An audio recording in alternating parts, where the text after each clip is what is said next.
Hey you guys, welcome to my channel. I'm doing another video. I'm still wearing the same outfit, and this time we're talking about dating abroad.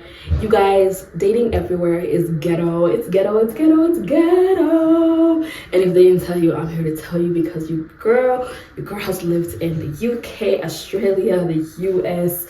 Shoot, I even had a boo thing in Rwanda at one point. Like, I've really had kind of like taste in like different countries, and you know what, I love a good like international, a little fling. Like, it's the best thing ever.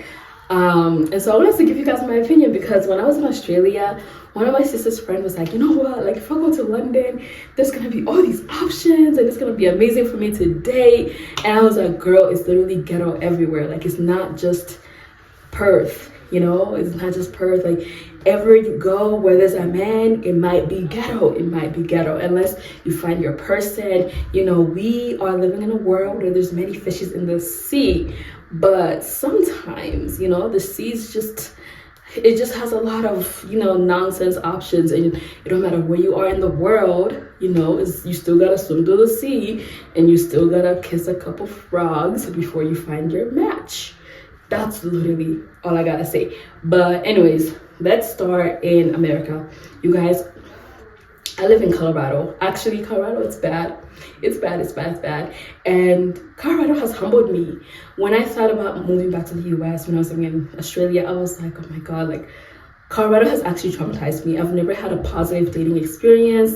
And I know it's a very common thing for a lot of women here to say. And I always see TikToks of people saying like, oh my gosh, Colorado's not the place you come to find your husband.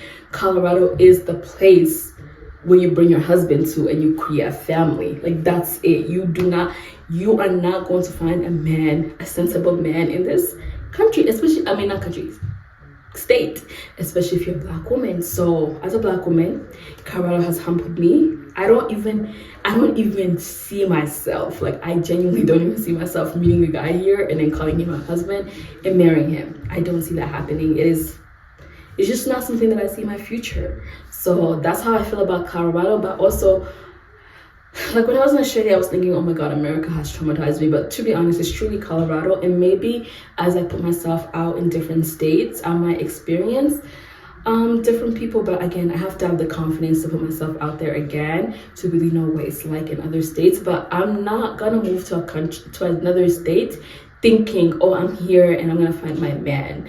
Because like I said, when you really think about it, we're all in this world, and the whole story that we're sold is that you're gonna find that one person. And honestly, like, finding that one person is hard. And so it doesn't matter what state you go into, you still have to kind of like go through the pile and see what is there, and then hopefully find your person.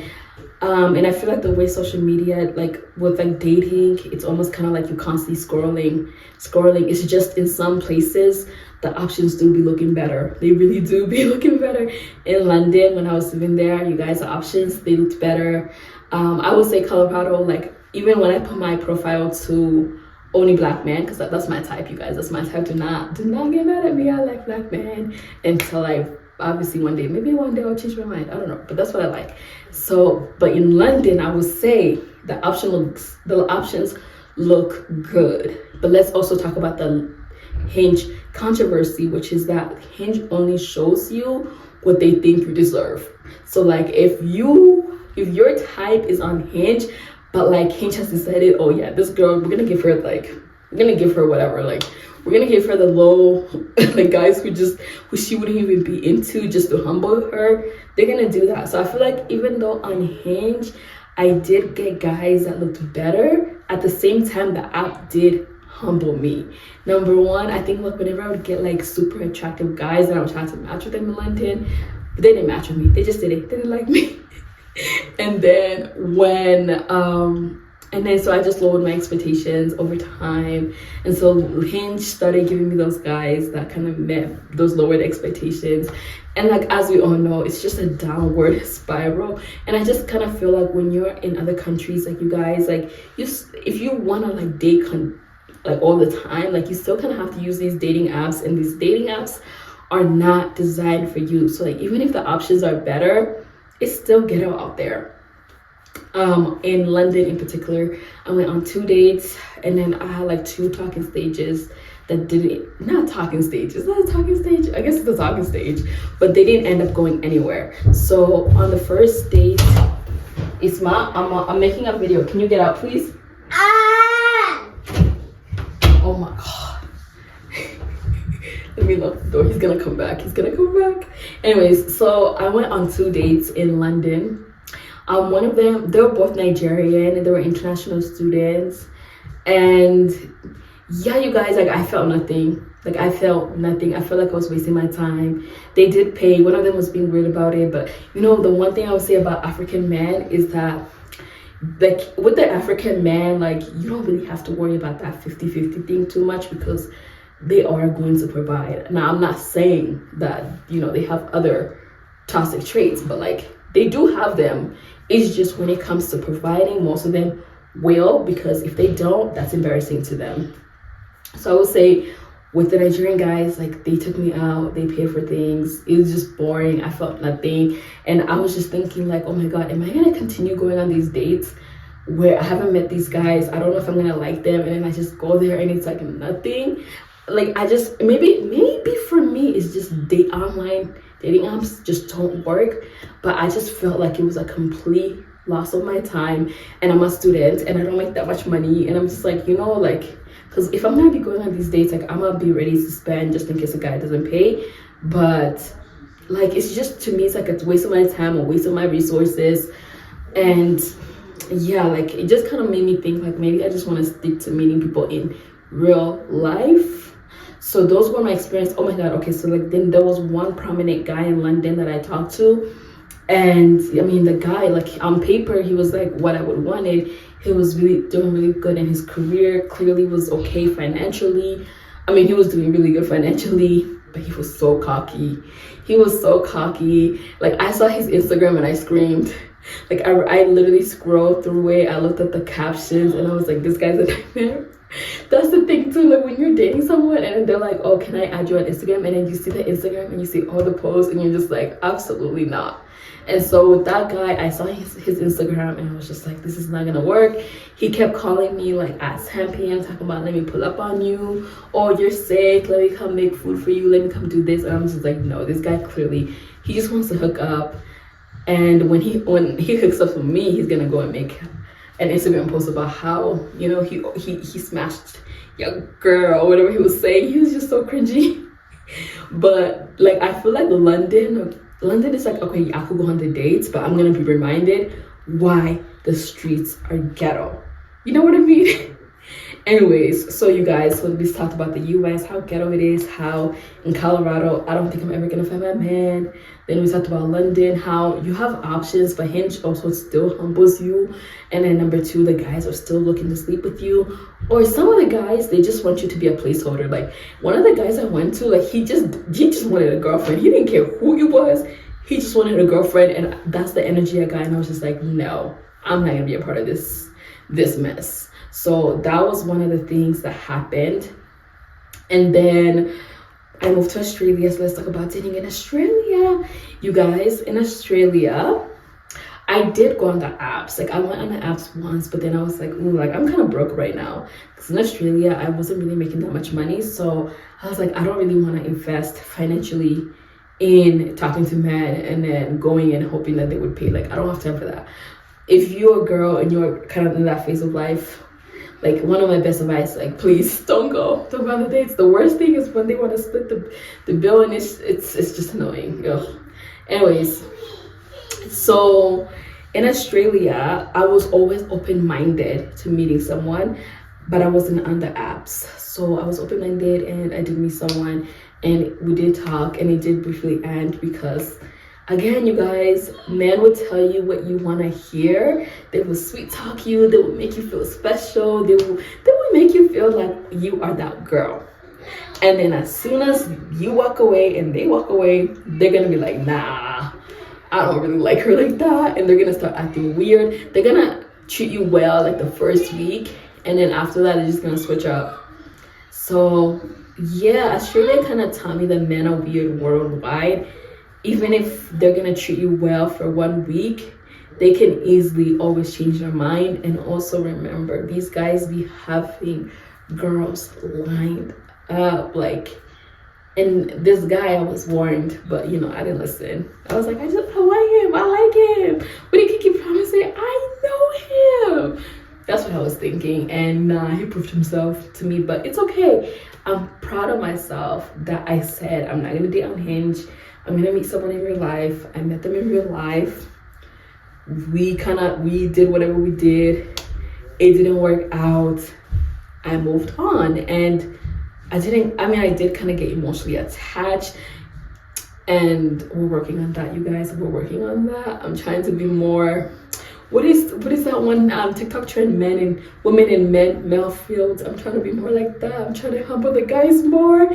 So right now I'm working on that, like just having better self-esteem. I feel like I've come a long way, you guys, because like nowadays, like even the guy in Australia, I was like, I'm done with you. You're blocked. I'm done. Bye. This was cute, this is whatever, but you are literally switching up so fast. Like within a month, you guys, I'm telling you, like this is how it works nowadays. Like you're talking to someone, you're excited, maybe you guys do meet up and you go on a date, and then within a month it's like you've already clocked their BS and you're out.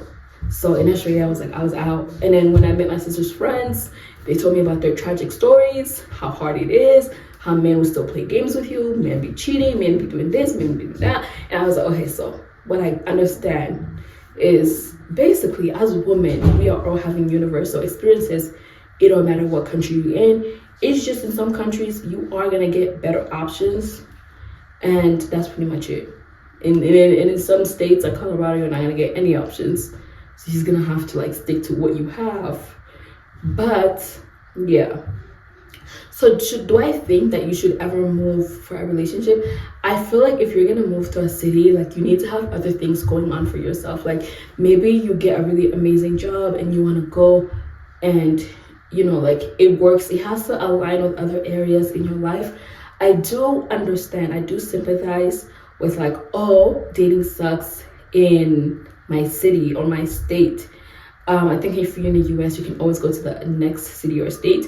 But if you're gonna go to another country and think that you're not gonna deal with their foolishness, you are wrong. You will quickly be humbled. So I guess what I'm trying to say, like country-wise, it's pretty much similar. But like if you were going to move state to state, you could probably have different experiences based on the population of people in that state. So I would say Australia actually, oh my God, you guys, Australia actually has a good amount of Black people, and even in Perth. And I heard that like it's something that's like really changed in the past couple of years. But like in Perth, like we would go out and there would be so many people, like more Black people than I've ever seen in my life in Colorado, and it kind of makes sense because in Australia most of the Black people are African, so it's like this big like African or Black community. And then in America, like there is kind of like that segregation between you're African, you're Caribbean, you're Ethiopian, you're this, you're that. Like people are kind of more segregated, so like whenever they host events, like you don't really get like that diversity like you would get it. I mean, unless you go to like a Beyonce concert and Nicki Minaj concert. I mean, Beyonce don't even come to Colorado, man. Yeah, I feel like if you live in Colorado, I understand if you move. I mean, as long as you have a career, or maybe you want a fresh start and you're doing it for yourself, but then you're like, you know what, it wouldn't hurt to meet someone new. I understand if you live this state. This state is ghetto in terms of us finding relationships and men. But you guys, that is my experience. I hope you guys enjoyed this video. I'm gonna try to do like little topics that kind of go back to my travel experience, living in different cities, living in different countries. What else do you want me to talk about? Comment below and let me know. Bye.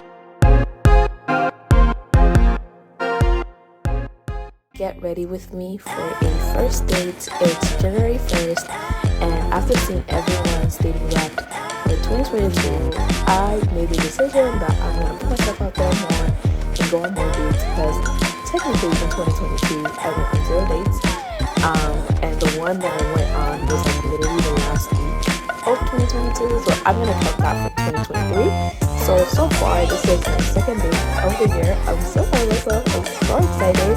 But yeah, I also love any reason to like get ready and get cute.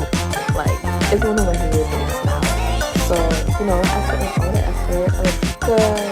And, you know, like doing all this takes time. So, like, usually I'm late just because I'm always getting ready. Like, it takes forever. But tell me why, guys, I get there. We are at Blue's Kitchen. And this guy's late. Like, he's later than me. Like, by like 40 minutes. So that was like a turn off. But, I mean, I was like, okay, I'm still going to give him a chance. He came.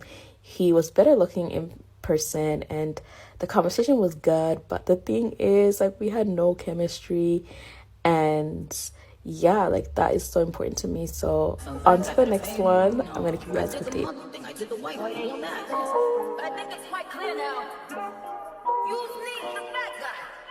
Hey yo, I'm the one who won the city where they armed and vicious. Accusations on them blogs and they all fictitious. I done been the realest blocks, push the hardest sixes. Keep a couple killers that don't care how far them licks is. Look, bitches act like they want action, heard they want action. Bitch, we ain't talking no action. I'm about to get them that traction, send a distraction. Then I'ma line them like fraction. Break, I let them live, look at all them eating. But these bitches don't be mad once I call